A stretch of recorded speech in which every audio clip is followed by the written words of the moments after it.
S-400 মূলত 70-এর দশকে নির্মিত S-300 আকাশ প্রতিরক্ষা ব্যবস্থার উন্নত সংস্করণ। এর নকশা তৈরি করে রুশ সামরিক গবেষণা প্রতিষ্ঠান NPO Almaz central design bureau and marine engineering আর নির্মাণ করে রুশ আকাশ প্রতিরক্ষা কর্পোরেশন এমকেবি ফাকেল। প্রকল্পটির প্রধান প্রকৌশলী ছিলেন ডক্টর আলেকজান্ডার লেমনস্কি। 2007 সালে আনুষ্ঠানিকভাবে রুশ সশস্ত্র বাহিনীতে S-400 অন্তর্ভুক্ত করা হয়।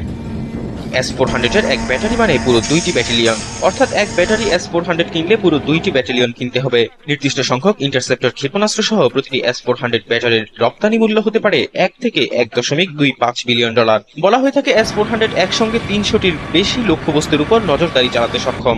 এর স্বয়ংক্রিয় ক্ষেপণাস্ত্র ব্যাটারি একসঙ্গে 36টি ক্ষেপণাস্ত্র ছুটতে পারে, যা 400 কিলোমিটারের মধ্যে যে কোনো লক্ষ্যবস্তুতে নিখুঁতভাবে আঘাত হানতে পারে।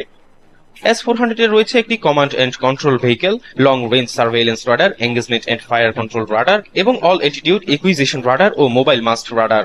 এর মধ্যে এঙ্গেজমেন্ট রাডার 600 কিলোমিটারের মধ্যে সর্বোচ্চ 300টি লক্ষ্যবস্তুকে শনাক্ত করে তার তথ্য কমান্ড পোস্টে পাঠায়। সেখান থেকে লক্ষ্যবস্তু নির্দিষ্ট করার পর engagement and fire control radar ক্ষেপণাস্ত্রকে লক্ষ্যবস্তুতে আঘাতে সহযোগিতা করে।